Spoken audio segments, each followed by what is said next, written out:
तो आज का हमारा टॉपिक है होमोजीनियस इक्विलिब्रियम। क्या होता है? कोई भी केमिकल रिएक्शन हो, ठीक है, कोई भी केमिकल रिएक्शन हो, अगर वो रिएक्शन सेम फेस में हो, मतलब अगर हमारे पास रिएक्टेंट गैस में हो तो हमें प्रोडक्ट भी गैस में मिलेंगे। अगर हमारे पास जो रिएक्टेंट हो लिक्विड में है तो हमें प्रोडक्ट भी लिक्विड में मिलेंगे। तो ऐसी कोई भी रिएक्शन हो इक्विलिब्रियम में, ठीक है, इक्विलिब्रियम में ऐसी कोई भी रिएक्शन हो उसको हम होमोजीनियस इक्विलिब्रियम कहते हैं। ठीक है, अगर हम एक एग्जांपल कंसीडर करें, अगर हम नाइट्रोजन लेते हैं यहाँ डाई हाइड्रोजन, और अगर इसका देखें तो हमारे पास अमोनिया निकल के आता है। लेकिन अगर इन तीनों की बात देखो तो इसमें फेस क्या है? गैस। ऐसी कोई भी रिएक्शन हो जो सेम फेस में हो तो हम होमोजीनियस इक्विलिब्रियम में इसको डालते हैं। ठीक है, अब इसमें हम क्या करते हैं, हम इसको इसमें एक फेस को, जैसे हम गैस को लेते हैं और इसका इक्विलिब्रियम कांस्टेंट निकालते हैं। ठीक है, तो जैसे हम गैस फॉर्म की बात करते हैं तो सबसे पहले दिमाग में क्या आता है? जैसे हम गैस वर्ड का नाम सुनेंगे, अगर हम बुक्स को पलटेंगे तो हमारे पास आती है आइडियल गैस इक्वेशन, ठीक है, जो बड़ी फेमस है, जो बहुत काम आती है। ठीक है, तो इससे रिलेटेड हम इसका इक्विलिब्रियम कांस्टेंट निकालेंगे। देखो, कोई भी इक्विलिब्रियम रिएक्शन होगी तो उसका इक्विलिब्रियम कांस्टेंट होगा। ठीक है, तो सबसे पहले हम इसका मोलर कॉन्सेंट्रेशन देखते हैं। ठीक है, मोलर कॉन्सेंट्रेशन होता है, मोल है कितने वॉल्यूम में, कितने वॉल्यूम में कितना मोल है। ठीक है, आप कॉन्सेंट्रेशन को एज ऐसे लिख सकते हो, डेंसिटी भी कह सकते हो। डेंसिटी की तरह देख सकते हो कि जैसे हमारे पास डाई नाइट्रोजन है।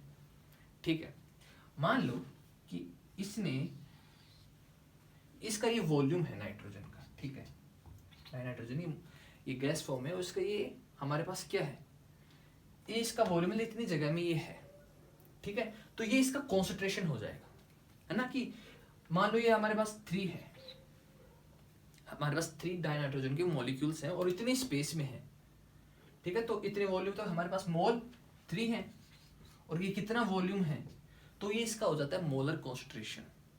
ठीक है, एक लाइक ये डेंसिटी कह सकते हो आप। ठीक है, तो हम इसका मोलर कॉन्सेंट्रेशन हमें पता है N/V। कॉन्सेंट्रेशन क्यों आ रहा है? क्योंकि हम अगर कोई केमिकल रिएक्शन की बात करें तो कॉन्सेंट्रेशन आएगा। ठीक है, तो अगर हम प्रेशर को एक तरफ रख लेंगे, V को यहाँ भेजेंगे, तो हमारे पास मोलर कॉन्सेंट्रेशन हो गया 8। तो इसको हम एक बार के लिए हम इसको C से डिनोट कर देते हैं। ठीक है, और EgPg CRT मान लेते हैं। N/V हमारे पास एक बार के लिए हम इसको C मान लेते हैं। ठीक है, अब देखो इसमें कुछ कंडीशन है। ठीक है, ये कहता है कि अगर प्रेशर आपको लेना है तो पास्कल में लो, वॉल्यूम लेना है मीटर क्यूब में लो, एन हमारे पास मोल्स है, और टेम्परेचर लेना है तो केल्विन में लेना है। ठीक है, ये इसकी कुछ कंडीशन है कि आप यूनिट जो है इनकी वो पास्कल, मीटर क्यूब, वॉल्यूम की, और हमें केल्विन में इसकी चाहिए। ठीक है, तो एक टाइप से देखें तो हमारे पास ये एक इक्वेशन आती है प्रेशर में। ठीक है, अब इसमें एक बात और बोलता है कि अगर कोई रिएक्शन हो रही है और उसका जो टेम्परेचर है वो कांस्टेंट है, टेम्परेचर अगर कांस्टेंट है तो जो प्रेशर होता है ना, जो उसका प्रेशर होता है वो कॉन्सेंट्रेशन के इक्वल होता है।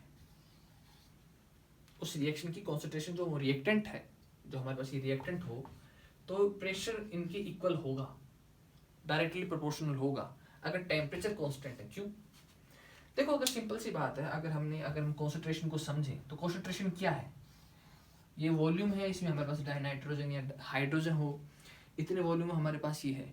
अब मान लो अगर इसमें 4 मोल में डाइनाइट्रोजन ले लेता हूँ इतने वॉल्यूम में, तो इसका प्रेशर इंक्रीज होगा, क्योंकि इतने वॉल्यूम में मैं क्या कर रहा हूँ, जो नंबर ऑफ मॉलिक्यूल्स है उनकी जो नंबर है उनको इंक्रीज कर रहा हूँ, तो यहाँ पर प्रेशर भी इंक्रीज हुआ। अगर टेम्परेचर कांस्टेंट है तो कॉन्सेंट्रेशन, प्रेशर दोनों डायरेक्टली प्रोपोर्शनल होंगे। ठीक है, तो हम क्या करते हैं यहाँ पे, हम इक्विलिब्रियम कांस्टेंट निकालने की ट्राई करते हैं यहाँ पे। ठीक है, तो हम इक्विलिब्रियम कांस्टेंट निकालने के लिए गैसेस के लिए हम एक इक्वेशन लेते हैं। ठीक है, हमने हाइड्रोजन आयोडीन ले ली हमने गैस फॉर्म में इसको, और ये हमारे पास ये मॉलिक्यूल निकल के आता है। ठीक है, गैस फॉर्म में हम एक इक्वेशन लेते हैं और इसके लिए हम इक्विलिब्रियम कांस्टेंट निकालने की ट्राई करते हैं। तो इक्विलिब्रियम कांस्टेंट हमने पहले निकाला है, क्या होता है, Kc ये कॉन्सेंट्रेशन ये ऊपर आता है अपने पास, इसका कॉन्सेंट्रेशन ऊपर आता है, HI गैस फॉर्म में जो कोफिशिएंट है वो इस ऊपर चला जाता है, और H2 गैस और I2, ठीक है। तो ये हमें पता है कि इक्विलिब्रियम कांस्टेंट हम इस टाइप से निकालते हैं, ठीक है। अब इसको हम गैसेस फॉर्म में लिख रहे हैं ना, गैसेस फॉर्म के लिए निकाल रहे हैं तो हम गैस का निकालेंगे। तो हमारे पास आया था P equal to CRT। C यहाँ पर क्या है, कॉन्सेंट्रेशन है, मोलर कॉन्सेंट्रेशन है। तो हम अगर PHI की बात करें क्या आएगा हमारे पास, HI गैस फॉर्म में, और हमारे पास आएगा RT। हमारे पास PHI के लिए हमारे पास ये आया। अगर हम हाइड्रोजन की बात करें, तो हमारे पास क्या आएगा, हाइड्रोजन गैस फॉर्म में RT। हम प्रेशर की बात कर रहे हैं, ठीक है। फिर आएगा हमारे पास I2 गैस फॉर्म में हमारे पास RT। अब जो ये वैल्यू है, अगर हम यहाँ पर कॉन्सेंट्रेशन की बात कर रहे हैं ना, हमने कहा कि जो प्रेशर होगा वो डायरेक्टली प्रोपोर्शनल होगा किसके, कॉन्सेंट्रेशन की। तो हमने कॉन्सेंट्रेशन का तो निकाल लिया, अब हम प्रेशर का भी निकाल के देखते हैं। तो हम प्रेशर की बात करें तो जो हमारे पास ये वैल्यू है ना, यहाँ पुट कर दो, इसके अंदर पुट कर दो। तो हमारे पास जो HI गैस फॉर्म में इसका स्क्वायर है, और RT इसका भी स्क्वायर हो जाएगा, ठीक है। और हाइड्रोजन का लिख दो, हाइड्रोजन सेम आ जाएगा, हाइड्रोजन गैस फॉर्म में थी RT, ये वैल्यू पुट कर देंगे, और I2 की भी कर देते हैं, ठीक है। तो अगर हम इसकी वैल्यू निकालें तो देखो RT से RT तो कट जाएगा, तो जो हमारे पास जो KC आया था, कॉन्सेंट्रेशन आया था, वही प्रेशर हमारे पास आएगा, ठीक है। तो इसका मतलब इस रिएक्शन के लिए हमारे पास जो Kp है वो इक्वल होगा किसके, कॉन्सेंट्रेशन का। जो प्रेशर है, जो हमने बात कही थी, एट कांस्टेंट टेम्परेचर जो प्रेशर होता है रिएक्टेंट का या प्रोडक्ट, एक ही बात है, उसका जो वो डायरेक्टली प्रोपोर्शनल होता है क्या, उसकी कॉन्सेंट्रेशन के। लेकिन ये इस रिएक्शन में था ओनली, ठीक है। ये हर रिएक्शन में ऐसा नहीं होता है ना, हर रिएक्शन में ऐसा नहीं होता। अगर हम अदर एग्जाम्पल कंसिडर करें तो इसमें तो हमारे पास चलो आ गया, लेकिन हर में ही ऐसा नहीं होता है। अगर हम वापस यहाँ पर नाइट्रोजन की बात करें, गैस फॉर्म में लेते हैं, डाईहाइड्रोजन की बात करें, हमारे पास अमोनिया आता है ना।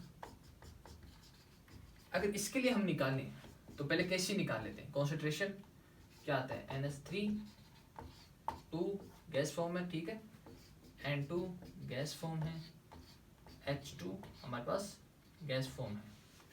अब इसका हम प्रेशर का निकालते हैं। तो प्रेशर हमारे पास N2 की बात करें तो N2 गैस RT, वहीं हमारे पास H2 की बात करें तो हमारे पास क्या आएगा, H2 गैस RT।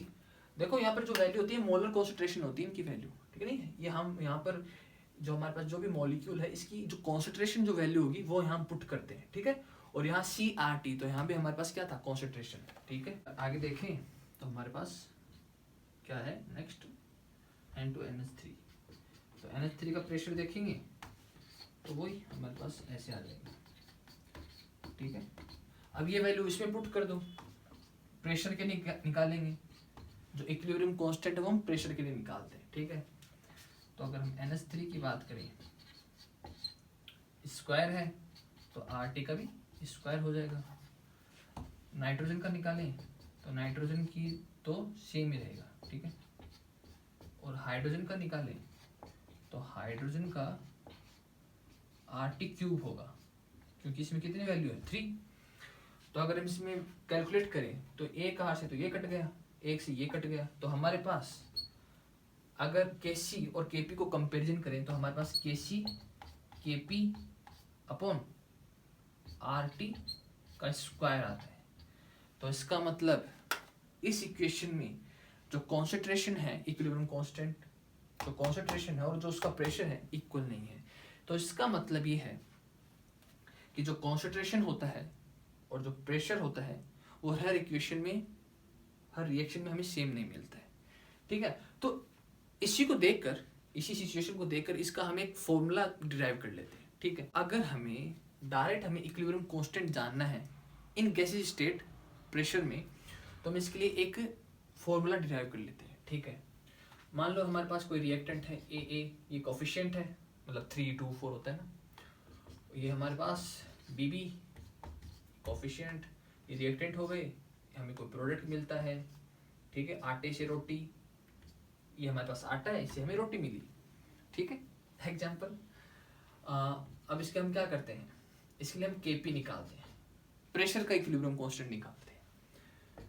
तो हमारे पास क्या होता है, P equal to C R T, तो बस कर दो P C P D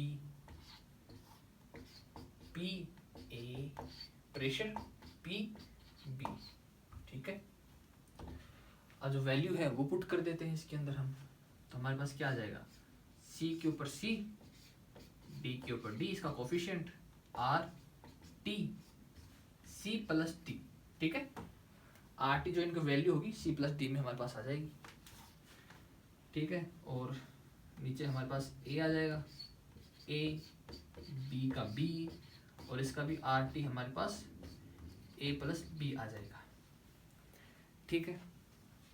तो अगर आप इसमें ध्यान से देखो तो हमारे पास तो एक कॉन्सेंट्रेशन का हो गया, हमारे पास Kc हो गया इसके लिए, कॉन्सेंट्रेशन का इक्विलिब्रियम कांस्टेंट, तो इसको तो हम Kc लिख सकते हैं, ठीक है, Kp। तो हम इसमें प्रेशर एंड कॉन्सेंट्रेशन के बीच में रिलेशन निकाल लेंगे, ठीक है। ये आर टी को हम ऊपर ले जाते हैं, तो हमारे पास आर टी क्या जाता है, C प्लस टी, इसको ऊपर ले जाएंगे क्या हो जाएगा, माइनस A प्लस बी, ठीक है। इसमें अगर हम देखें तो C प्लस डी क्या है, C प्लस डी हमारे पास क्या, प्रोडक्ट, तो हमारे पास ये प्रोडक्ट के मोल्स है, और माइनस अगर हम A प्लस बी देखें तो हमारे पास ये A प्लस बी रिएक्टेंट्स, इनकी वैल्यू है, ठीक है। तो अगर हम इसको देखें तो अगर आपको पता हो दो चीज़ों के बीच में अगर हमें डिफरेंस निकालना हो तो हम डेल का यूज करते हैं ना, तो Kc इसको हम ऐसे लिख सकते हैं आर टी डेल, और इनको हम मोल में लिख सकते हैं n, ठीक है। ये हम इसको ऐसे लिखते, तो हमारे पास Kp Kc के बीच में एक रिलेशन आ गया, ठीक है, एट इक्विलिब्रियम कांस्टेंट, मतलब सॉरी इक्विलिब्रियम कांस्टेंट के लिए, गैसीय स्टेट के लिए, ठीक है।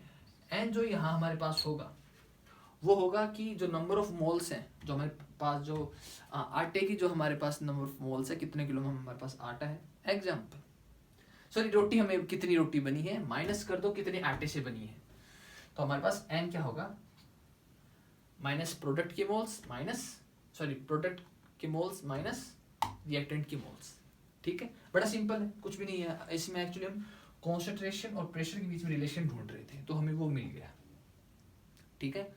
और वो आपको समझा ही दिया था कि जो कॉन्सेंट्रेशन होता है और जो प्रेशर होता है वो क्या चीज़ होती है ना। ये वॉल्यूम लिया हमने किसी का मॉलिक्यूल का, तो आपको आई थिंक समझ में आ गया होगा, ठीक है।